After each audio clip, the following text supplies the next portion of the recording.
Welcome to Charting Toward Intimacy, where we're expanding the conversation around Catholic sexuality. We're your hosts, Ellen and Kathleen.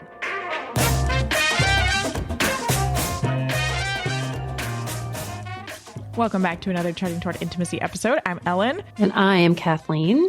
And today we're talking about holiness and the fact that holiness is hard. really hard. Holiness is hard. Holiness does not come in any easy means. And we're really going to mostly be talking about like marriage and how like holiness through our vocation of marriage is hard. Obviously there's a ton of other like things that we could talk about with holiness is hard, but this is a podcast about NFP and Catholic sexuality. So we're going to talk about marriage. Yeah. Before we jump into this week's episode, I want to tell you about one of our partners, Tighten Your Tinkler. I know, really silly name, but you guys, this is a real and serious program. Tighten Your Tinkler is an at-home pelvic floor therapy program that I have personally used and I love. Jen, one of the creators of Tighten Your Tinkler, was actually on a podcast episode about a year ago. Please go check out that episode. I'm going to link it in the show notes. Here's my experience. After having 2 kids, I had some pelvic floor dysfunction, like most women. I had some tightening and loosening in different spots. This led to urgency, it led to leaking, and pain with sex. These are all very common, but as I learned when I talked to Jen on the podcast, not normal effects of pregnancy and childbirth. I bought this program and I got started. And 30 days later, I kid you not, 30 days, I had no leaking. Urgency was basically 0. Some symptoms I didn't even realize were from pelvic floor dysfunction cleared up. And best of all, the pain I had with intercourse disappeared. 1 month, you guys. The code CHARTING50 gets you $50 off the program, which gets you lifetime access to it. Please go check it out in the show notes and help yourself. Okay, so holiness is hard. Yeah, and I think that as we're like talking about it, we should really probably start with talking about like what is a vocation, right? Like what is the capital V vocation? There's the lowercase v vocation, but the capital V vocation being our God-given mission, right? Typically played out through either religious life or or marriage. And like the whole point of our God-given mission is it's the primary way through which we are made holy. And holiness happens primarily through crosses and self-sacrifice, right? Like, yeah. So Catechism 2015, not the year 2015, the Catechism paragraph 2015. The way of perfection passes by way of the cross. There is no holiness without renunciation and spiritual battle. Okay. Holiness is not sitting in your warm house with the heater on and drinking a cup of tea and reading a spiritual book. That's great. That sounds lovely. It sounds lovely, right? But holiness passes by way of the cross. We cannot, like the Catechism says, we cannot become holy without these crosses in our life. And so we've got this society right now that is so big on like easy and saving time and things doing it for us. Like before we started recording, Kathleen and I were talking about how I'm using AI to save time on some of the podcast topics and podcast things that I do, some of the editing in the background. Yeah. And it's awesome. I'm using AI. I'm saving so much time. Like I'm getting better quality content. But like, that's not making me holier. Right. It's honestly a little bit scary, but well, yeah. But I mean, our whole society is so hyper focused on like making things easier, making things faster, being more productive, like all of those things. And it's like, but it's really important for us to remember as Christians that like live in this secular world that those aren't things that are going to make us holier. And go ahead. Yeah, I was going to say that honestly, we live in a culture where we feel the entire purpose of life is to maximize pleasure and minimize pain. Mm-hmm. That is the society we're growing up in, which is evidenced by a whole slew of cultural immoralities that are just like being preached as gospel today, right? So, right. I think that that's a really important thing that to realize, like, how as Catholic Christians, as Christians in general, how are we so, it's the biggest way that we have to be countercultural is by embracing suffering and not constantly trying to just maximize pleasure, right? So yeah, if you get married, you need to go into marriage. I mean, we all talk about, like, you know, the Disney movie Happily Ever After, right? Like just that this is it. Like, it's the end of the movie. You get married and you live happily ever after, right? But no, like it's the beginning, and our happily ever after does not mean we're 100% happy all the time. If you are getting married, you know what this reminds me of is Cinderella. They made like a Cinderella 2, like a decade later or something like that. I don't know if anybody's seen it, but I have a 3.5-year-old. I have not, actually. I have. And I think it's called like Happily Ever After or something like that. I think it's like Cinderella 2, Happily Ever After. And it's just like, it's all these like trials that I mean, they're like little, not big issues, but like they're like these trials that she goes through. And it's like, that's honestly one of the most honest things ever, is that like happily ever after is not just easy ever after. Like happiness, our beatitude, our human flourishing, like entails ascesis and mortification that gradually lead to living the Beatitudes. That's also from Catechism 2015. That I don't normally walk around using the words ascesis and mortification. Yeah, it's not part of your daily vernacular. Not really. I had to confirm that I was pronouncing it right. That's hilarious. Yeah, no, but I mean, so in entering into marriage, we have to expect and anticipate trial and difficulty. And I mean, I think most of us can vouch for the fact that we've experienced it in many different facets, right? So I think this is an important part to start talking about, like, how do we experience like perfection, right? Or not, right. I shouldn't say before we jump into that, I just want to like comment on the fact that, so I work a lot in marriage prep. I know you do too, Kathleen. Like the couples that I meet, there is this lack of understanding that marriage is for the other person and for sanctification. It's not for the self, right? And so our couples that are preparing for marriage right now, and like maybe you yourself listening, like have this misunderstanding that marriage is, for me, marriage is going to make me happy. And in some ways, yes, the goal of marriage is to get you to human flourishing, but it's not through easy. It's through hard.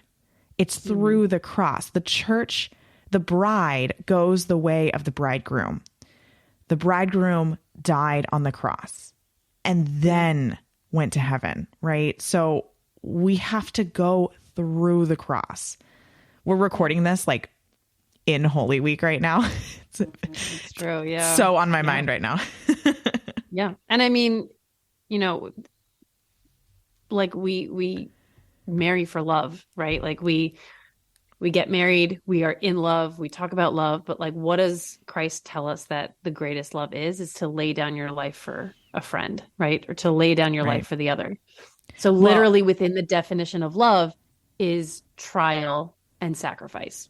And with this, I mean, just to like stand on my soapbox for just a tiny bit longer, and then we'll talk about the specific hardships of marriage. But like with this understanding of marriage, the understanding that this is going to lead toward our beatitude, our human flourishing, our happiness, but by way of the cross, and understanding that marriage is not for us, it's for the other, then divorce actually makes zero sense. It's like, as soon as things get hard, that's when you know it's sanctifying you. That's when you know you're actually on the right path, when things start getting hard in your marriage. Because there was an episode a couple of months ago that Kathleen and I were talking about how your marriage is the battleground of good and evil. Your marriage and the marital act itself, which has the capacity to create new life, is the battleground, the like cosmic battle between good and evil are happening there. And we can always rely on the fact that the battle has already been won. But Satan doesn't know that. He's still fighting. He has no idea, right? And the fact that you in your marriage have the capacity to create life, you have this life-giving capacity. Satan hates that. He absolutely hates it. And so this is going to be a battle, but the battle is worth fighting because it's going to lead to your holiness. God does not allow hardships and evil that are not going, that he can't turn into good. Yeah. Yeah. If anyone hasn't listened to that episode and you're like, wait, what episode was that? It was Valentine's Day. Took a little bit of a different take on Valentine's Day this year. Oh, yeah, you're right. That was Valentine's Day. Remember that? Yeah. I couldn't remember what episode it was. That was Valentine's Day. I'll link it in the show notes. Yeah. Okay. So yeah. Hardships. Let's talk about some hardships, right? NFP. Number one. What's the number one hardship that we experience in Catholic This probably marriage? isn't like the number one hardship, but like it's the one we hear the most because we in do my ministry marriage, on it's NFP. the number one. Yeah.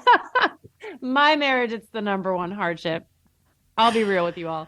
And look, it's not supposed to be easy. It's not.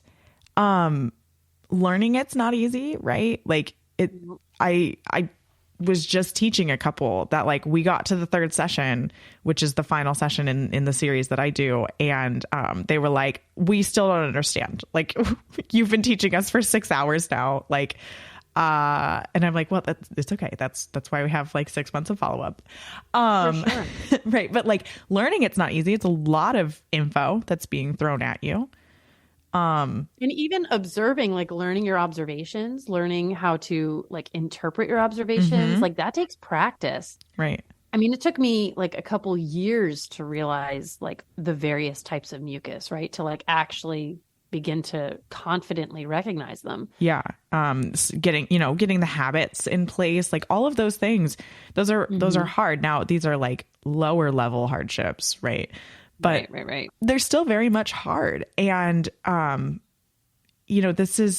this is one of the things that I think like people try to get around when it comes to NFP is like, oh, no. Like it's actually pretty simple. And like, yeah, in essence, it's fairly simple what we're talking about when it comes to NFP, as far as like, look, mucus shows fertility, temperature shows progesterone. Like, like these are simple concepts, but the thing is like, it's not common in our culture to talk about them prior to learning.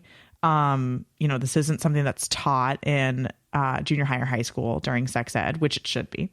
So learning them from scratch is a lot. And a lot of times I think people think it should be easier. Like the couples that I'm teaching that need to take a class for marriage prep, they're like, "What?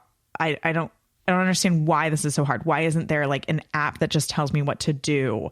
So just in the learning aspect of NFP, there's a lot of difficulty. Yeah. And then there's, of course, the abstinence piece of NFP. Right. And that's that's like, which has its own category. Right. Exactly. Yeah. The like abstaining, and it can be really hard if you just get married, you're trying to learn like how to even have sex together. But then there's also this like these windows of abstinence and you're also maybe like still learning how NFP works, right? So maybe you even have more abstinence than is necessary because you're still trying to figure things out. And, or just, I mean, even if you're far down the line and you have like difficult cycles or you're postpartum, right? And you have like lots of abstinence. Yeah, I mean, it's not easy. It's not supposed to be easy is what we're trying to say. Like it is the fact that it's hard. We should be celebrating that. Yeah, that's a good point. Because it's making us holy. Yeah. We're becoming holier in these periods of abstinence. Yeah. we're becoming holier when we're like pulling our hair out, trying to figure out, is this mucus like sticky tacky or, Right. what qualities does this mucus have? Exactly. But then, I think piggybacking off of that, right? And especially when you are practicing NFP and you do have all of these like fluctuations in your cycle and periods of abstinence and, not periods of abstinence. It just all like sex in and of itself is hard. Yeah. Right. And I think to create an emotionally and physically satisfying sex life is hard. Yeah. Like it doesn't come for something as natural as sex. It does not come naturally, right? Like a lot like that actual, again, satisfying on all levels, For kind of sex for life. everybody involved. For everybody, right? Like, it's not an easy thing to do.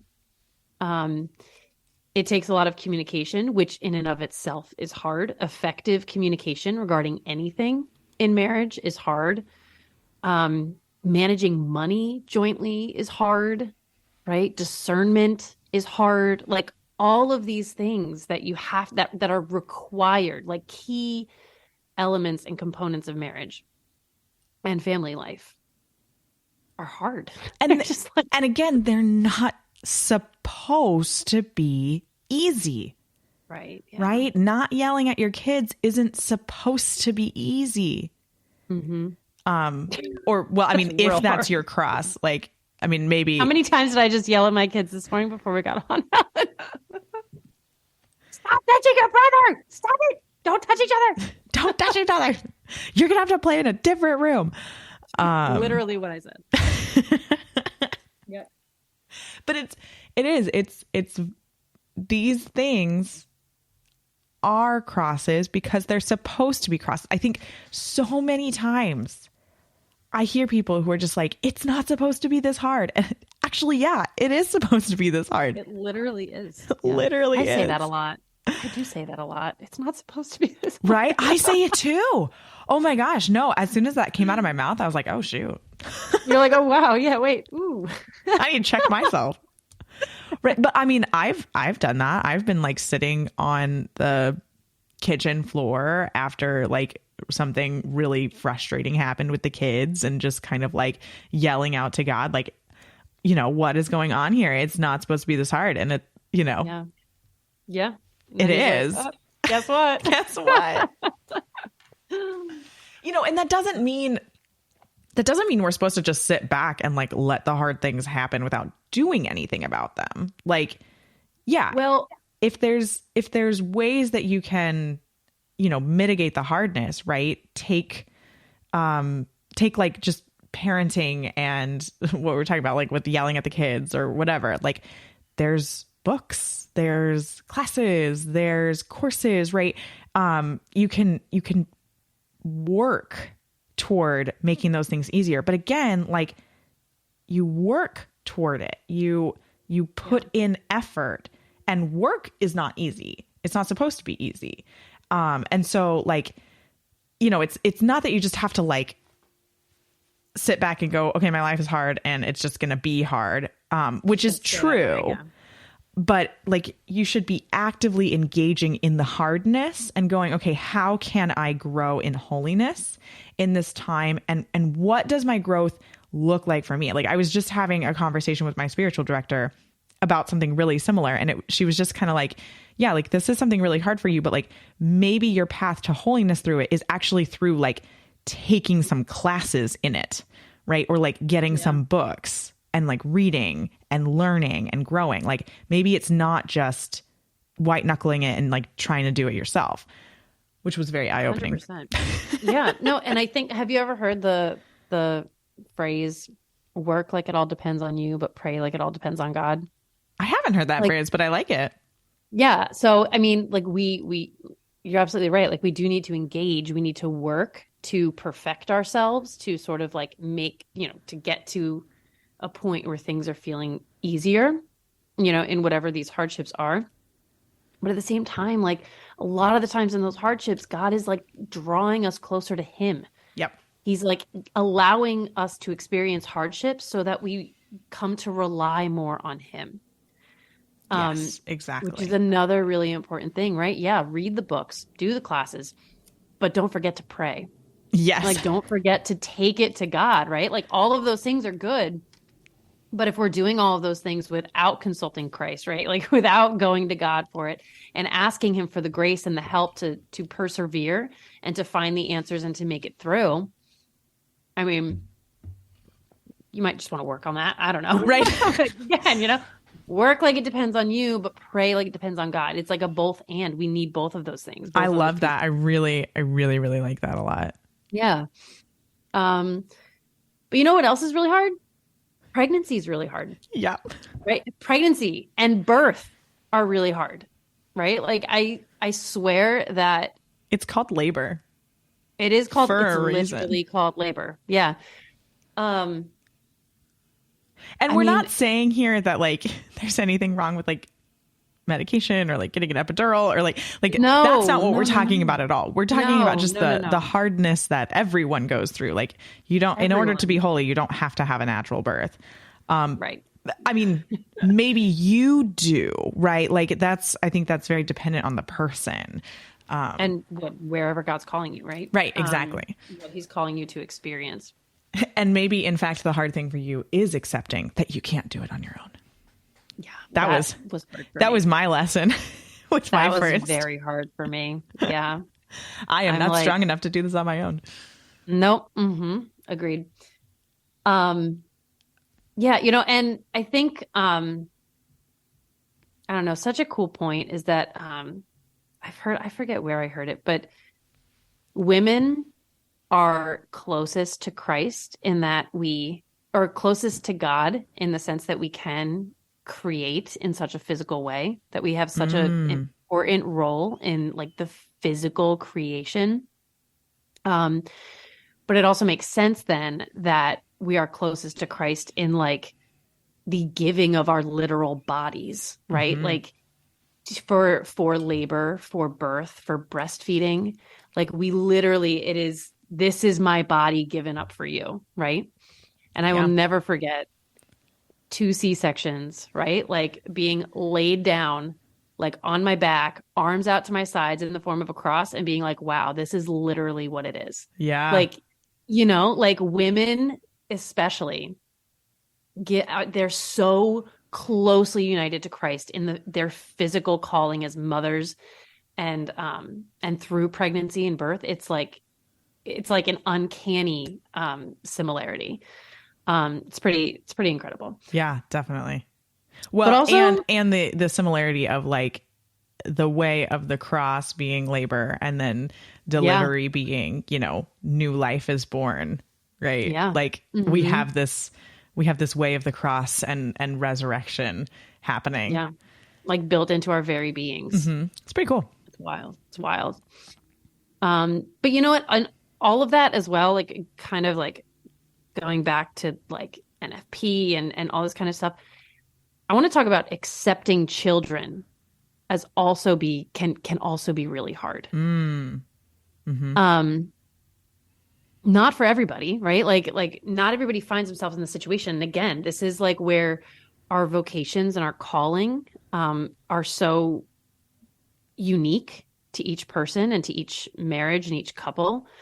But for some people, finding out you're pregnant again can be really hard. Right? It can be devastating. It can be devastating. It could be like, Lord, I thought you had me. Like you could end up in a darkness from that, right? Which again is like the way that God is drawing us closer to him when we are in those moments of just like, I don't know what else to do. And I really feel like I cannot go any further. I cannot do any more. And God says, come to me, like all of you who are weary and burdened, right? And I will give you rest. I will take, whatever I forget. I was like about to send out a good Bible quote, and then it just like left my brain as I was about to say it. I'm just thinking But like, anyway. like my yoke is easy and my burden light, right? Like if we yoke Yes, ourselves yes. to Jesus, To if Christ, you, yeah. if you think about what a yoke is, it's two oxen that pull a plow. If one oxen is trying, it's actually almost impossible for one oxen to pull a plow. But if you yoke the second one, like it becomes actually relatively easy for the two oxen to pull the plow. So if we yoke ourselves to Jesus, bring that burden right there, then he makes it carryable, right? Carryable. Yes. But yeah, like accepting children can be hard, like especially in accidents or like when it's like relatively unplanned, when it's sort of like, well, we like mostly want to avoid, but like we want to have sex right now and we're going to come together. And then it's like, oh shoot. Then like accepting children can also be hard even when it's planned, because pregnancy and childbirth are not easy, right? Like both of the kids that I have right now, like there's like a sink sometimes when you see the positive pregnancy test of like, oh my gosh, I have to go through this work, right? When you realize it's like staring the way of the cross ahead of you, right? It's you see it coming. You right? see it coming. You know what's ahead. You're in the Garden of Gethsemane when you see that positive pregnancy test. Yeah. Mm-hmm. And you know the good that's going to come out of it too. And like Jesus knew the good, right? But he was like, oh my gosh, like I don't want to do this. I don't want to do this. Literally saying, Lord, if it's your will, let this cup pass from me. Like, right? please. Like actually begging God to take it away. Right. Yeah. And so like, I think this is a really good thing to kind of talk about, because I know for myself, for people like friends that I have, we have felt this guilt over having that feeling sometimes, right? Like being like, oh my gosh, here's another positive pregnancy test. I know the good that's ahead, so I shouldn't be feeling this way. I shouldn't be like feeling this like sort of dread and this disappointment and this like burden, but I do. And then you beat yourself up for that guilt, like for feeling that way. But it's really good to like really think about this and realize Christ literally did the same thing, right? He knew the life that was going to come from his bodily sacrifice. And it's truly like the greatest thing in the world, the life that was going to come from it. Right. But he still asked God to take it away. Yes. Right. Like that's a huge consolation, I think, for many of us. Jesus saw the work ahead. He saw how hard it was going to be. He wanted it taken away, right? He asked God to take it away, but he did it, right? And that's where we are as we close out this episode, like in any one of the hardships that we come across in our marriage, or really just anywhere in our life, but we're definitely focused on marriage in this episode, is it's okay to not want it to be hard, right? It's okay to ask God, like, please take this hardship away.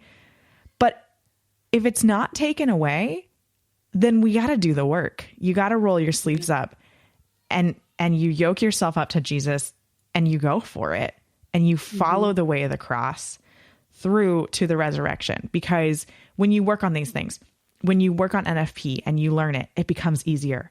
When you work on abstinence and communication, it becomes easier and it becomes better and more life-giving, right? Abstinence can become a gift in your marriage if you allow it to, and if you do the work and the way of the cross through to it.